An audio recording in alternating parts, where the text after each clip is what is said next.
Um, Many of the paintings are stretched over, they're mounted on stretched canvas, so they're firm backing, but the actual painting is on silk. They have been sprayed with a UV and fabric protectant, so you can just spot clean if you need to, just like any other fabric. The scarves are all hand washable, so you don't have to worry about expensive dry cleaning bills. Obviously, they can be hung on the wall or around your shoulders, you know, so you get two for the price of one with a scarf. For those of you who have been to my shows before, you'll see that nature and color are still my inspiration. I guess they always will be.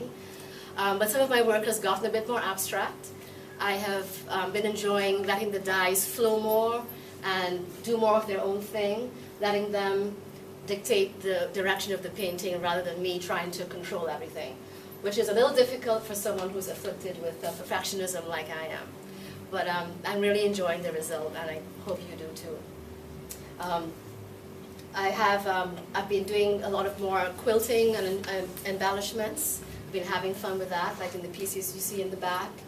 And I sometimes see people go up really close to those quilted pieces to examine them. I mean, like, you know, like really close.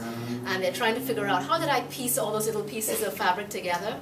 But they're not pieced, you've probably figured out. They're not pieced at all, it's a whole painting. I do the whole painting first, and then they've been quilted. And yes, I do my own quilting also. There's a lot more wearable art than I usually have. I've really done a lot more with the scarves. You may have heard that in the past few years, the US economy has taken a bit of a hit.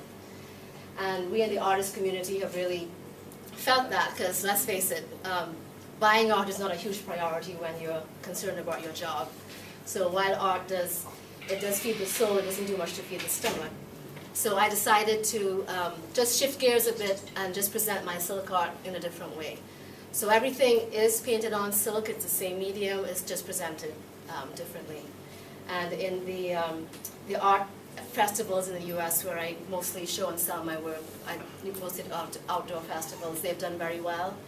And I think that's because they represent like a little artistic treat that you can wrap yourself up in and feel special. So I feel very fortunate to work with such a flexible medium that I can do so many things. I'm a Trinidadian married to a Bajan/Antiguan, or Antiguan/Bajan I should say, living in North Carolina. And so happy to be here again and sharing my work with you. I see lots of familiar faces, and your support really, I appreciate it much more than I can see. And I'm delighted to see some new faces as well. Hazel Ann, Gertie, and Anne-Marie have done everything to make sure everything goes smoothly, so thank you, ladies. And don't they look lovely in their scarves? Yes. And they're for sale, you can buy them right off their necks.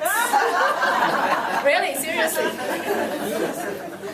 So, you know, it seems that in the past few months, you know, coming down to the wire, getting ready for this thing, that any family member who I have visited has had part of their home taken over by me to be used as a studio in some form or fashion. And with the commandeering of my in-laws who are sitting over there, I've taken over their family room this time as my studio to frame paintings and do all kinds of other pre-show preparations. And I think we're up to studio, what, number 5 now, Ron? 500. 500. It feels that way. But they've been very accommodating, and I know they won't admit it, but I'm sure they were not too unhappy to see all my goods and chattels leave their home on Friday and make their way up here. So, and I must mention my, my supporter-in-chief, Mr. You want to do what? Don't worry, I will make it, I'll fix it, I'll gerrymander it, I'll rig it up. My husband, Ron, who is my problem solver. You know I could not do this without you. I'll just give you all a short example. Some of you can't see it from where you are, but on this line of scarves here that are hung by these rods that have the nice, pretty ends on the rods, the very last one doesn't have any ends like that. And that's because I was never too good at math. So I brought too many rods for the number of ends that I had to put on them. So I'm hanging everything, I'm wondering, how is this scarf going to stay on this rod now? There's nothing to hold them there. Plus, it wouldn't extend like I needed it to. So I just mentioned the problem, with a few choice words, of course.